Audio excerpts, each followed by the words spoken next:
Hello, good morning. Bonjour à tous et bienvenue sur ma chaîne Level Up et Ascension Sociale.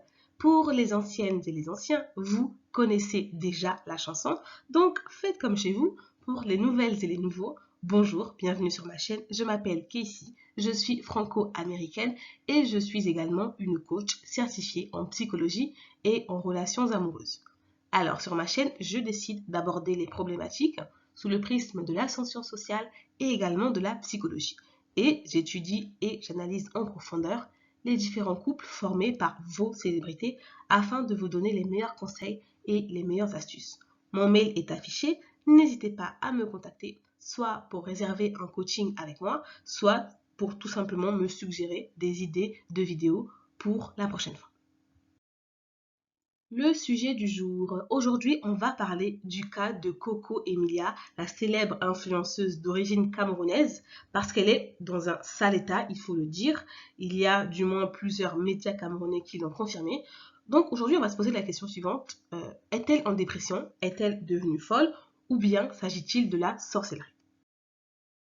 Commençons par le commencement. Alors, dans cette vidéo, je ne vais pas refaire une analyse sur le couple formé par Francis Zemba et Coco Emilia. J'ai déjà eu l'opportunité de le faire. Je mettrai la vidéo en barre d'infos. Mais pour les nouvelles ou pour celles et ceux qui ne connaissent pas ces deux protagonistes, laissez-moi vous donner quelques indications sur eux. Coco Emilia, la femme que vous voyez à l'écran, est une jeune influenceuse d'origine camerounaise. Elle habite dans son pays d'origine, le Cameroun. Le monsieur que vous voyez à l'écran est une personne d'origine congolaise qui habite en France. Il se serait fait passer pour un diamantaire, pour un milliardaire, et c'est comme ça qu'il a réussi, comment dirais-je, à attraper Coco Emilia en lui faisant miroiter tout simplement une vie de rêve, une vie de luxe à Monaco, qui est la ville de résidence de ce monsieur. Problème, c'est que toute cette histoire est montée de toutes pièces et que ce monsieur que vous voyez à l'écran n'est en réalité pas un diamantaire, pardon, ni un milliardaire, ni un homme d'affaires fructueux. Aucun Congolais n'a jamais entendu parler de cet homme sur le plan économique. Ce n'est pas un opérateur économique important du pays. C'est tout simplement un imposteur. Autre problème, Coco Emilia s'est rendu compte de la supercherie une fois qu'elle était déjà mariée et qu'elle avait déjà accouché de l'enfant qui est né de l'union entre ces deux personnes. Leur mariage a été célébré au Cameroun en grande pompe. On a Canal+ Afrique qui est venu couvrir l'événement et parce que Coco Emilia est une influenceuse présente sur les réseaux sociaux, elle a naturellement inondé ses réseaux des photos de son mariage. En somme, c'était un événement qui a été rendu très public et scruté en fait dans les moindres détails par tous. Parce que, encore une fois, Coco Emilia est également une influenceuse, il fallait qu'elle puisse faire les choses en grand. D'abord pour épater ses collègues slash ennemis influenceuses du Cameroun ou de la Côte d'Ivoire, mais aussi parce qu'elle avait des choses à prouver par rapport à sa famille et par rapport à son parcours. Étant donné qu'elle arrivait déjà dans la trentaine et qu'elle avait eu un enfant d'une union précédente avec son conjoint. Vous l'avez donc compris, l'événement a été très public, célébré devant tout le monde et cerise sur le gâteau, Coco Emilia est venue narguer ses détracteurs sur les réseaux sociaux en disant que son mari, son cher époux, lui avait offert une bague en diamant certifiée de je ne sais combien de carats et elle avait exhibé en fait lors d'un live sur Facebook. Il s'est avéré en fait que cette bague n'a jamais été une bague certifiée de diamant, qu'elle était en toc d'une part, et puis bah malheureusement comment dirais-je, ce mariage a volé en éclats. L'union n'a pas tenu plus de 5 mois. Comme je l'ai dit tantôt, l'union a été célébrée de manière publique et donc naturellement, parce qu'on est au XXIe siècle, la séparation, elle aussi, a lieu de manière publique. Donc, on a Coco Emilia qui est venue en fait étaler sur ses réseaux qu'elle était désormais célibataire et qu'elle ne voulait rien avoir à faire avec ce monsieur Francis Vemba. Parce que le monde est méchant, surtout le monde virtuel. J'ai l'impression qu'Internet donne des ailes en fait aux cassos, c'est incroyable. Eh bien, les gens se sont moqués de Coco Emilia, les gens l'ont insulté et les gens ont mis Francis Bemba sur un piédestal en disant que c'était le GOAT, en disant que c'était en fait le syndicat ou je ne sais quelle connerie, une espèce de Hakimi qui devait être célébré en fait par la gente masculine parce qu'il avait fait quelque chose de grand, qu'il avait réussi à vendre du rêve à une vendeuse de rêve, une vendeuse d'illusions. Pour couronner le tout, Francis Vemba étant très immature, il a décidé de se lancer dans une guerre sur les réseaux sociaux contre Coco Emilia. Donc les deux protagonistes se font la guerre via réseaux sociaux interposés. Francis Vemba la traite de femme immature, de femme sans valeur, et elle de son côté le traite d'homme qui ne sert à rien, d'homme qui est un escroc et d'homme qui vit aux dépens des autres. Donc, en somme, voilà ce qui se passe dans les grandes lignes. Mais en réalité, cette vidéo n'a pas pour objectif de revenir sur l'analyse de ce couple ou de parler de leur rupture ou de leur union ou de leur guerre sur les réseaux sociaux. Cela ne m'intéresse que très peu, je laisse ça vraiment aux chaînes Gossip. Ce qui m'intéresse ici, c'est la santé mentale d'Emilia, puisque certains médias camerounais, donc de son pays d'origine, ont affirmé qu'elle serait dans un état très grave. Elle aurait été internée au CHU dans la section psychiatrique. Elle subirait en fait, elle souffrirait de démence, elle souffrirait de problèmes mentaux. Pour couronner le tout, des personnes affirment détenir des notes vocales de Francis Vemba qui insulte Coco Emilia, qui dit à quel point la situation de son actuelle épouse ne le concerne pas et surtout qui affirme que si Coco Emilia se retrouve dans cette détresse psychologique, c'est uniquement parce qu'elle aurait eu à faire des activités ou des choses ésotériques, comprenez marabout, auprès de quelqu'un et que ça en fait c'est tout simplement le retour du bâton.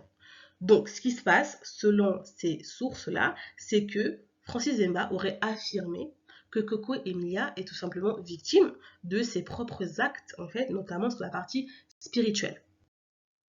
J'ai naturellement écouté et analysé ces sources avec attention et toutes sont presque unanimes en parlant de choses spirituelles. Alors moi, je laisse ça aux youtubeurs gossip, je laisse ça aux marabouts, aux pasteurs, aux imams, tout ce que vous voulez. Moi, ce qui m'intéresse, c'est la partie psychologique. Et personne n'a réussi jusqu'aujourd'hui à proposer une analyse psychologique qui puisse tenir la route. Et ce que cette femme a traversé est absolument monstrueux et incroyable. D'abord, laissez-moi vous dire que une rupture, une simple rupture, est en psychologie et en psychiatrie assimilée à un deuil, étant donné que l'on va renoncer à l'être aimé, étant donné que parfois, lorsque la rupture a lieu de manière brutale, il y a ce choc. Il y a ce choc émotionnel, il y a également cette caractéristique de l'imprévu. En d'autres mots, en fait, ça nous tombe dessus sans qu'on ait eu le temps de s'y préparer, exactement comme la mort. Donc, lorsqu'une personne, juste de manière naturelle, se sépare brusquement de son conjoint, c'est une personne qui devrait aller consulter des psychologues. Parce qu'une rupture amoureuse est assimilable à un deuil et par conséquent, il y a un choc émotionnel qui est présent tout simplement. Une rupture amoureuse a des conséquences colossales. Je ne vais pas ici toutes les lister, mais parmi celles que l'on retrouve fréquemment, il y a avant tout la dépression. Une rupture amoureuse, une mauvaise rupture, peut vous faire entrer dans une dépression profonde. Je pense également à l'anxiété, la tristesse, la colère, parce qu'en fait, toutes ces émotions font partie de ce qu'on appelle la douleur émotionnelle intense. Ce sont des conséquences qui sont très probables à la suite d'une rupture qui peut être brutale. Au-delà de la partie douleur émotionnelle intense, il y a également le sentiment de rejet et d'abandon. Dépendamment de la situation qui a été mise en place ou qui a eu lieu durant la rupture, on peut se sentir rejeté tout simplement. Et lorsqu'on a justement ces blessures de rejet et d'abandon, il faut absolument aller consulter parce qu'en fait, le cours de votre vie ne sera plus jamais le même. Quand vous subissez une blessure et que vous n'avez pas eu l'occasion, l'opportunité de pouvoir la réparer ou de pouvoir la soigner, votre vie en fait entière va être impactée de façon négative. Et tout cela va naturellement avoir un impact sur la confiance en soi. Qui dit confiance en soi impactée dit forcément remise en question. On va constamment se poser des questions.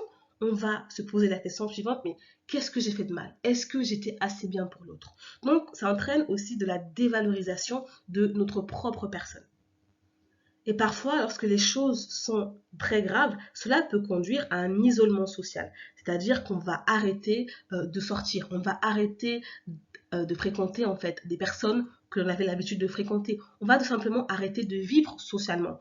Une rupture amoureuse mal soignée peut être synonyme d'une mort sociale. Ce sont des faits. On n'est pas ici dans l'amusement, comme disent les Ivoiriens. On n'est pas ici en fait dans le gossip juste comme ça. Je suis en train d'éduquer en fait une partie de la masse. Quand vous subissez une rupture brutale, vous devez absolument aller consulter. Alors parce que même si au moment T, vous ne ressentez rien, ce choc émotionnel peut s'exprimer en fait des années plus tard ou peut s'exprimer de manière beaucoup plus subtile.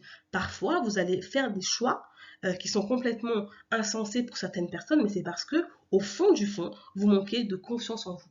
Au fond, vous êtes peut-être en dépression sans même le savoir. C'est pour ça vraiment que je recommande à ma communauté, les femmes et également les hommes qui m'écoutent, d'aller consulter à chaque fois que vous subissez un choc émotionnel. Il vaut mieux soigner ces blessures-là plutôt que de les laisser en fait grandir et prendre de la place dans vos vies. Au-delà de tous les éléments que j'ai évoqués, on va également retrouver la perte d'intérêt pour les activités. En général, lorsqu'une personne en fait souffre de dépression, elle va également souffrir d'une perte d'intérêt pour les activités, mais aussi pour son entourage, pour le monde en fait, de manière générale, dans lequel cette personne évolue. Ce qui très souvent va finir en suicide, tout simplement, il faut dire les choses comme elles sont. Ensuite, parmi d'autres troubles, on va retrouver des difficultés à se concentrer, on va également retrouver des troubles du sommeil, on va tout simplement tomber dans une espèce de dépression, dans une espèce de cercle vicieux et avec des circonstances aggravantes, comme cela a été le cas pour Coco Emilia, je vous laisse imaginer, ne serait-ce qu'une seconde en fait, l'état psychologique dans lequel elle se trouve. Comme je l'ai dit, les choses évoquées précédemment sont principalement tournées vers des ruptures en fait simples. Là, on n'est pas dans le cadre d'un couple simple, on parle de divorce, puisqu'il y a eu mariage en amont. Et on ne parle pas ici de personnes lambda, on parle d'une personnalité publique, d'une personne dont le business model est basé sur la vente d'illusions et de rêves à sa communauté. Il faut également le dire. On parle d'une personne dont le gagne-pain est finalement toute son image et tout son branding. On parle d'une personne qui a également eu à célébrer une union de manière très très publique et qui, parce que cette union a été célébrée de manière publique, est obligée de revenir sur les réseaux sociaux pour parler de sa séparation. Je vous laisse imaginer toutes les moqueries dont elle a été victime des internautes, d'une espèce de cyberharcèlement de différents youtubeurs, etc. Donc tout ça ensemble fait que moi, je ne serais pas choquée, étonnée de voir qu'elle a effectivement subi une dépression, mais sur le plan psychologique, rien à voir avec le plan spirituel. Je ne sais pas si vous vous rappelez du cas de Britney Spears, j'ai fait une vidéo sur elle, je la mettrai en barre d'infos, mais au début des années 2000, Britney Spears, elle a vécu exactement la même chose. C'est un choc émotionnel lié à une rupture qui a été brutale. Et Britney Spears, en fait, elle a tout simplement craqué devant le monde entier. On l'a vu aller dans un salon de coiffure, prendre une tondeuse et se raser le crâne. Et quelques jours plus tard, elle a été internée. Mais pour moi, Emilia, elle vit exactement la même situation.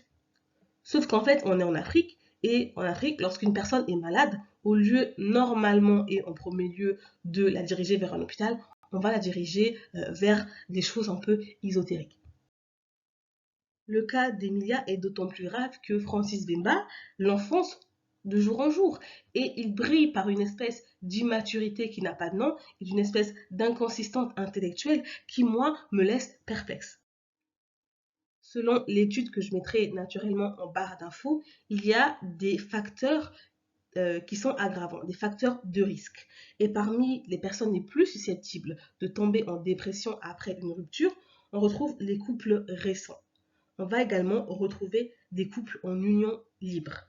On va aussi retrouver des couples dont les enfants ont plus de 5 ans. Et chose très importante que je dis souvent sur ma chaîne, on va retrouver des personnes dont les parents se sont séparés lorsqu'ils étaient enfants. On va également retrouver le cas des personnes qui emménagent ensemble rapidement. Ce que je dis toujours sur ma chaîne, n'habitez pas avec un homme, qui ne vous a pas épousé. N'adoptez pas des comportements d'épouse envers un homme qui n'est pas votre époux. Cela veut dire pas de concubinage, cela veut dire ne pas faire d'enfants hors mariage, cela veut dire ne pas se précipiter pour entrer dans le mariage. Le mariage n'est pas un jeu, c'est un contrat en fait, a priori indéfini, mais dans lequel chacun doit faire sa part si vous voulez que les choses se passent bien. Parmi les autres facteurs de risque, on va retrouver des personnes qui à l'origine ont une mauvaise estime d'elles-mêmes, également des personnes qui ont des antécédents de troubles psychologiques, notamment des angoisses de séparation qui selon moi sont liées à une peur de l'abandon. On va également retrouver des personnes qui manquent de soutien extérieur. C'est pour ça que c'est important d'être entouré, d'avoir un système de soutien en fait, un support system, as we say in English, right? Que ce soit vos psychologues, que ce soit vos amis, que ce soit un simple journal, même si vous n'avez pas d'amis, faites ce qu'on appelle du journaling, c'est-à-dire prendre un cahier, prendre un stylo, écrivez ce que vous ressentez tous les jours. Ça va vraiment vous aider à vous libérer d'un certain poids psychologique. Le simple fait de pouvoir parler, le simple fait de pouvoir coucher sur un papier vos émotions va vous aider à aller mieux. C'est une des techniques les plus importantes et les plus utilisées en psychologie. À présent, je vais vous partager les différentes étapes psychologiques du divorce. Et ces étapes sont assez intéressantes à analyser puisqu'on va retrouver les mêmes étapes dans le processus de deuil. C'est pour ça en fait que certains psychologues et psychiatres font justement ce rapprochement entre rupture amoureuse et deuil. La première étape est la négation, c'est-à-dire le refus, la non-acceptation du processus. Cette négation peut prendre la forme d'une dénégation, c'est-à-dire on dit tout le temps ce n'est pas vrai, il n'y a pas de problème, il n'y a pas de séparation, ou tout simplement d'un déni, c'est-à-dire qu'on ne va même pas voir où est le problème. On refuse de voir le problème. Ça, généralement, c'est la première étape. La deuxième étape est la tristesse et la colère. Il existe une tristesse à l'idée de perdre l'autre, mais également la partie de soi qui était portée par l'autre.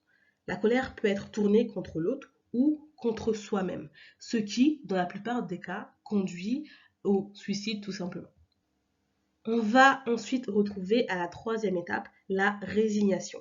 La résignation désigne le fait de ne plus se battre contre une réalité. Elle porte en elle une sorte d'acceptation d'un processus qui est douloureux. Et enfin, la dernière étape, c'est l'acceptation. L'acceptation renvoie au fait de ne plus chercher à refuser une réalité, mais au contraire à réaménager sa vision du monde et sa vision de soi-même en intégrant la réalité de la rupture. L'acceptation s'accompagne souvent d'un réaménagement des souvenirs de la relation qui prennent une place différente dans le récit que l'on peut se faire de soi. Ces 4 étapes sont fondamentales et très importantes dans le processus de guérison. Si vous n'êtes pas passé par ces 4 étapes-là, c'est qu'au final, vous n'êtes pas à 100% guéri. Alors effectivement, ça prend avec des pincettes, tout va dépendre en fait de la manière dont vous allez vivre les choses, mais c'est important de passer par les étapes-là et surtout la 4e étape est l'étape la plus importante. Sans cette étape-là, vous n'êtes pas guéri. Et si vous n'êtes pas guéri, vous pouvez du jour au lendemain, en fait, comment dirais-je, cette blessure peut se réveiller du jour au lendemain. Je connais à titre personnel des personnes qui ont perdu des êtres chers et au moment T où cela s'est produit, elles ne pleuraient pas. Elles étaient vraiment très stoïques en fait par rapport à leurs émotions, mais des années plus tard, même des mois plus tard, les personnes vont complètement être effondrées en fait, vont complètement sombrer parce qu'elles n'ont pas eu le temps de guérir en fait. Elles n'ont pas eu le temps de passer par ce processus. C'est vraiment très important ce que je dis. Donc ça peut paraître très psychologique, mais c'est fondamental. Surtout que chacun ici, enfin personne n'est à l'abri d'une rupture. On ne vous le souhaite pas, mais personne n'est à l'abri d'une rupture. Ce qui m'amène à dire, comme je dis souvent dans mes vidéos, il faut toujours envisager le pire scénario. Et parce que le pire scénario est une chose finalement qui arrive beaucoup plus souvent que l'on ne croit, il vaut mieux ne pas être trop engagé émotionnellement, ne pas être trop attaché émotionnellement à une personne. D'où la fameuse phrase que je dis souvent sur ma chaîne, quand on est en couple, émotionnellement, il faut toujours avoir un pied dedans, un pied dehors, parce qu'on ne sait jamais ce qui peut se produire, on ne sait jamais à quel moment la lune de miel que vous êtes en train de vivre peut s'arrêter. Ça, pour moi, ce sont des conseils psychologiques de base. Vous devez les appliquer pour vous protéger. Il vaut mieux être surprotégé que pas du tout, en fait, et finir par perdre sa vie lorsque ces choses, ces accidents de la vie se produisent. En somme, si je devais résumer ce que je viens de dire, c'est que tout simplement, vous devez faire attention à votre santé mentale. Et ça, c'est très vrai, surtout dans la communauté noire. Chez les Noirs, lorsqu'il y a un problème psychologique, on va essayer de mettre ce problème-là sous le tapis en espérant qu'il puisse disparaître. Or, un problème qui n'est pas traité est un problème qui va s'aggraver de jour en jour. De la même manière que lorsque vous avez un bras cassé, vous allez chez le médecin. De la même manière, lorsque vous avez des problèmes psychologiques, des troubles, des douleurs, vous devez aller parler à quelqu'un, que ce soit un psychologue ou vous-même, tout simplement avec votre journal, en couchant vos sentiments. C'est très important, je le répète, d'aller consulter quand c'est nécessaire.